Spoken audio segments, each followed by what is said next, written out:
Assalamualaikum warahmatullahi wabarakatuh. Halo, jumpa lagi untuk kali ini kita akan membahas tentang perkembangbiakan vegetatif buatan pada tumbuhan.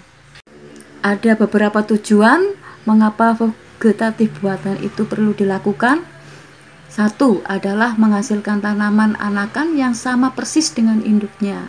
Kemudian lebih cepat menghasilkan keturunannya dibandingkan dengan perkembangbiakan secara generatif.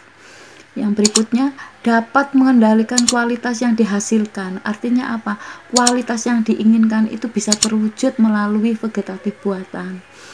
Yang berikutnya, bisa memperbanyak anakan dari induk yang misalkan harganya mahal. Ambil satu contoh, anggrek bulan itu kan lumayan mahal. Itu bisa kita buat vegetatif buatan dengan waktu yang cukup singkat dan diperoleh hasil anakan yang banyak. Kemudian memanfaatkan teori totipotensi. Apa itu? Teori totipotensi adalah bahwa di dalam sel-sel tumbuhan itu punya kecenderungan untuk membelah dan membentuk sel lain atau sel baru. Perkembangbiakan vegetatif itu yang bisa dilakukan oleh manusia ada mencangkok, mengenten, stek, merunduk, kultur jaringan, dan menempel atau okulasi. Kita bahas yang mencangkok. Mencangkok itu adalah menumbuhkan akar pada cabang atau ranting. Jadi daerah sini menumbuhkan akar di daerah ini. Nah, ini totipotensinya adalah daerah ini. Jadi awal proses mencangkok itu kan mengelupas phloem ya atau kulit batang. Kemudian kambium yang berupa lendir ini juga dibuang, melingkar, dibuang. Nah, di sini supaya akar terbentuk atau sel-sel di sini bisa terbentuk akar, maka dirangsang dengan memberi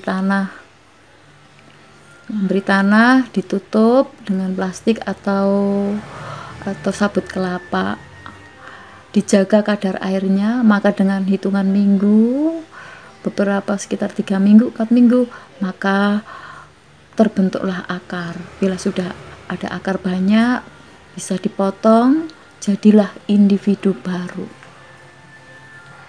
Yang berikutnya adalah merunduk. Merunduk adalah cara perkembangbiakan dengan menyentuhkan ranting atau cabang tanaman ke tanah. Nah, kemudian maka cabang tersebut akan terbentuk akar. Jadilah individu baru. Ini adalah contoh merunduk pada anyelir, pada selada air. Yang berikutnya adalah okulasi. Hampir sama dengan menyambung, cuma kalau okulasi di sini adalah penempelan sepotong kulit pohon dengan mata tunas. Ya. Dari batang atas ini ditempelkan pada irisan kulit pohon lain yang sebagai batang bawah. Contoh ini tanaman jambu hasil dari okulasi. Adapun prosesnya adalah sebagai berikut. Jadi pertama membuat batang bawah dulu, diberi tempat, ya ini diiris kulitnya. Kemudian kulit yang sudah teriris ini diganti dengan mata tunas dari tanaman lain, diikat. Kalau sudah kuat bisa dilepas. Terbentuklah individu baru. Yang berikutnya adalah stek. Stek itu adalah perbanyakan tanaman dengan memotong tubuh tanaman. Ini juga memanfaatkan teori totipotensi. Jadi potongan kalau ditanam di dalam tanah, maka bagian yang terpotong ini bisa muncul atau tumbuh sel-sel baru membentuk akar. Yang berikutnya adalah kultur jaringan.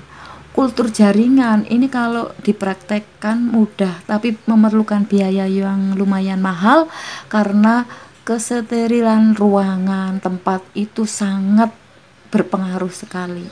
Pada dasarnya, untuk kultur jaringan itu hampir sama dengan stek. Jadi bagian tanaman itu dipotong-potong, boleh mengambil dari akarnya, daunnya, tunasnya, bahkan tangkai bunganya. Nah, potongan-potongan dengan ukuran 1 cm itu nanti ditanam pada medium agar. Ini medium agar.